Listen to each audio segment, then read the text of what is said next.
You know, Nikunj likes to ask this question about greed or fear. So let me just put that for you. A lot of the market participants sometimes, say, have a fear of missing out. But at these valuations, we're continuing to see new demat accounts being opened. Retail investors flock to the Lal Street. First, my question to you is the setup that we're seeing at the moment, the bull rally that we're seeing. What do you make of it? So, yeah, hi, good morning, and thanks for having me on the show. I think there is, I think that there is both greed and fear simultaneously in this market. There are a host of new investors who are coming in, which is actually a very, very welcome trend. We have been waiting for this for a very, very long period of time. And I think that, a large amount of investors who are now coming in are from, tier two, tier three towns. They're more technologically savvy. They study the markets and they come in. Yes, there will always be a small part of the retail investors, who come in just for the momentum. But then, those are part and parcel of the market. And I think that that has given a far more depth to our market, that we don't keep looking over our shoulders trying to figure out whether FIs are buying or selling anymore, because I think domestic capital is now deep enough and smart enough to take those calls.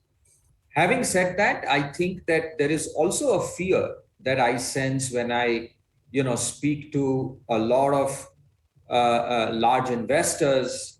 They do believe that markets have probably run up too fast, too quickly. There is a fear of, markets being very expensive. But my sense is that, look, and I've been telling them consistently that it's not just about liquidity. I think the big story about this market is really lies in earnings. And I think that in a year like COVID, if Nifty earnings was up 20%, and this year consensus earnings for Nifty are likely to be in the range of 27, 28%, our bet is that Nifty earnings will surprise on the upside, not just for this year, but for the next 3 years.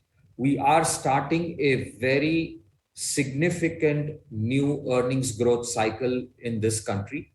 After years of an earnings recession, balance sheets are far more healthier today than they were anytime in the past.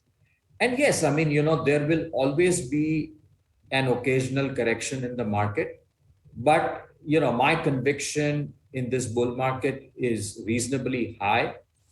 And it is predicated on the kind of change that we are seeing in the economy, in the corporate sector, and more importantly, our belief that we are going to see a very, very strong earnings growth over the next 3 years. I won't be surprised if earnings compound between 28 to 30% for the next 3 years.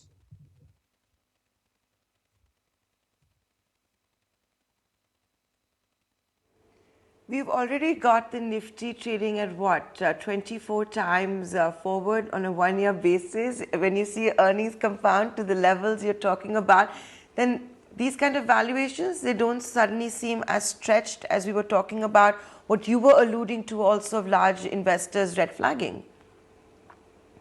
Yeah, I think, markets are forward looking, right? So I think the reason why the markets are behaving the way they are behaving is because they are sensing that, we're going to see a strong earnings revival over the next couple of years. Also, we can't equate PE ratios in isolation, right? Every time in the past, our PE multiples peaked at 22 to 24 times. The interest rates were much higher. Today, interest rates are much lower. And therefore, I think we need to account for that as well. It's quite possible that, after a while, maybe for the next few months, the Nifty just consolidates in a range. by the time earnings kind of pick up, and then the P ratios will normalize. And I think it's good for everybody. I mean, if there is some kind of a time correction from here onwards, or maybe markets could go higher and then time correct, it's very difficult to say, but I'm not fearful of the markets at all. Significant statement. And Hiren, I also I'm taking the points that you made in terms of your expectation of earnings compounding over the next 3 years. My question is, though, based on what we're seeing across the globe and here in India on commodities, in certain pockets, do you see that playing spoil sport? Is that a significant risk on the downside, something that could dent earnings, or is that not something to worry about at all? So, I mean, obviously, I think in Q2 and probably even in Q3, you will see the impact of higher raw material prices and commodity prices, which can put pressure on margins. But I don't think it is something that can derail the earnings growth story.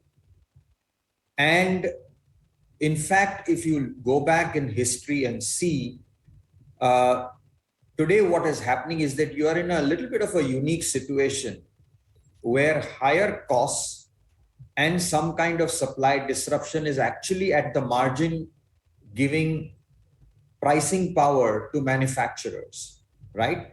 So those companies which are able to pass on these hikes, and especially where demand is reasonably strong, let me give you an example. For example, in automobiles, today the auto industry is struggling with the supply chain and the chip issue. So they're not able to supply as much, but the demand is very strong. You've seen the kind of bookings that XUV 700 has got.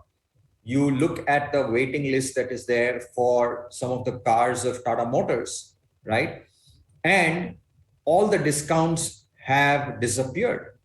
In fact, second-hand car prices have gone up. So I think, for example, the cement industry, in my opinion, while coal prices have gone up and costs have gone up, I think given the consolidated nature of the industry, they should be able to pass on the cost easily onto customers. So yes, it will put some pressure on margins for the corporate sector for the next 2 quarters.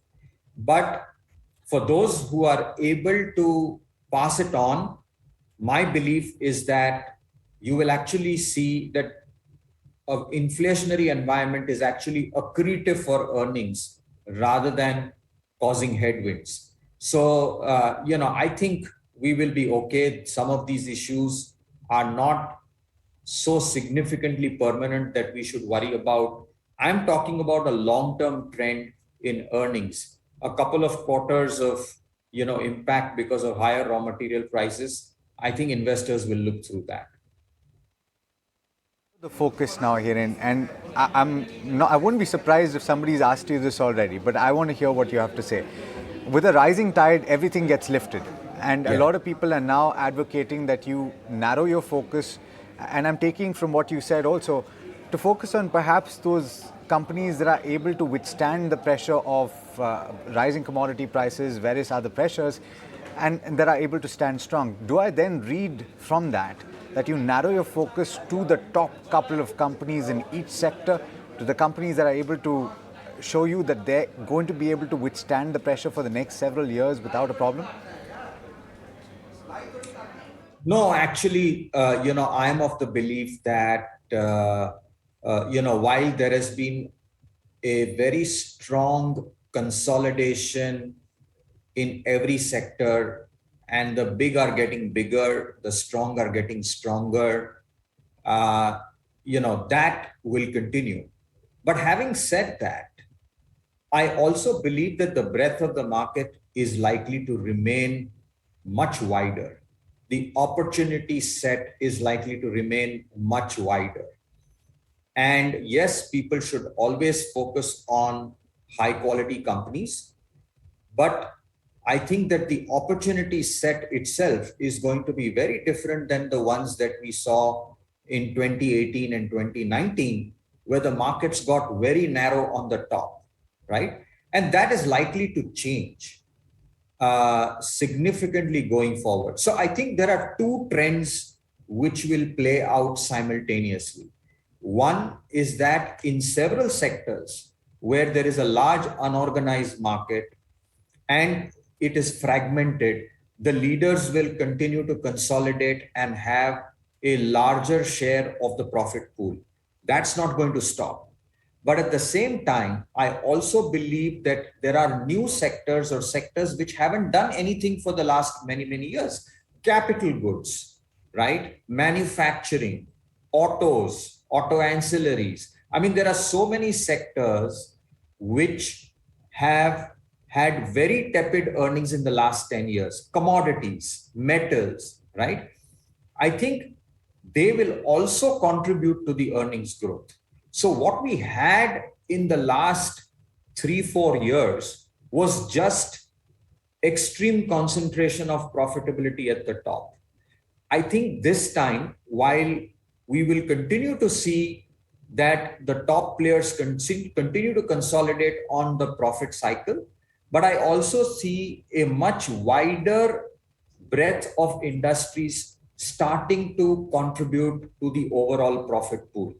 And that is what we should not miss. So I think both these trends are likely to play out simultaneously over the next few years. For example, there are new emerging growth stories. I mean, specialty chemicals, look at the aggregate profits of those companies 3-4 years ago and what could happen to that cohort, let's say 3 to 4 years down the line. I think the sector is likely to get much bigger, both in terms of market cap and in terms of profitability. So I think I don't expect the breadth to shorten. I expect the breadth to widen, and both the top companies and the mid-tier and the small-tier companies will also contribute to profitability this time, unlike in the last few years.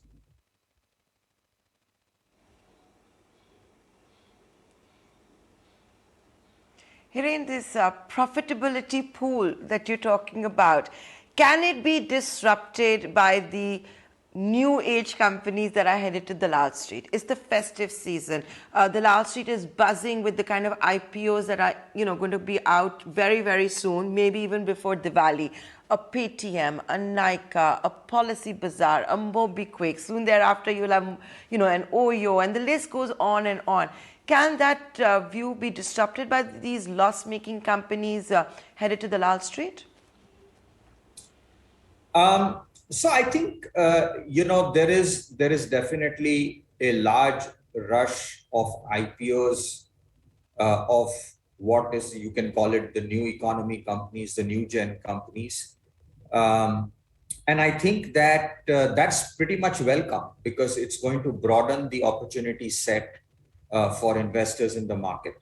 I think investors have to look at these companies very differently than what you have looked at traditionally, right? The path to profitability for these companies is probably going to be longer. It may take anywhere from the next 2 years to 4 to 5 years for these businesses to become extremely profitable, like you see some of the great franchises today. One will have to be very picky and choosy about which of these new age companies that you bet on. And I think that's where the skill will really lie.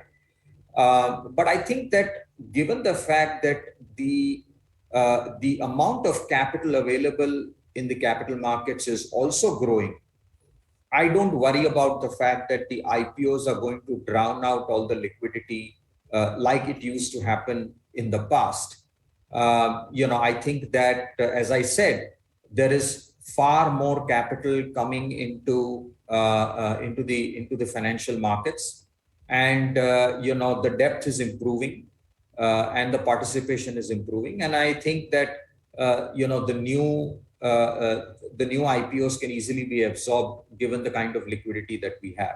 But we have to be extremely careful and cautious about which kind of businesses that we bet on, and their path to profitability could be relatively longer. But I think there are even more sophisticated investors who are willing to take those bets. They're willing to wait it out, before these companies start becoming profitable. But there will be intermittent,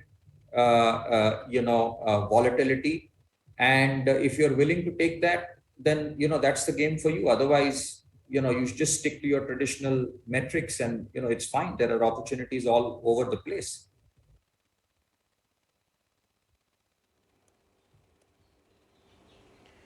So just to borrow from poker, you're not going to be all in when it comes to the new age IPOs just because they're new age or consumer facing. You will want to wear the lens of profitability or at least have a roadmap. But Hiren, and I'm asking this on behalf of so many that are tuning in. If you go through the draft red herring prospectus, most of these companies say we're not going to be making profit for a long time, that they're going to be focusing on growth. So then what does an Alchemy Capital, others, or even retail investors look for? Look, I think at least what we are doing at Alchemy Capital is that, we have a separate strategy. We have an AIF called the Alchemy Leaders of Tomorrow, where we are telling investors that, look, we will bet, we will decide and evaluate on some of these opportunities that we see in the new age businesses, right? And we will pick and choose, and we will buy them in that strategy. So you don't have to really worry about which ones that you should bet on. You leave that evaluation to us, and we will evaluate those and buy the best opportunities that are available to us. As far as retail investors are concerned, I think they should focus on mutual funds who are willing to take those kind of bets and,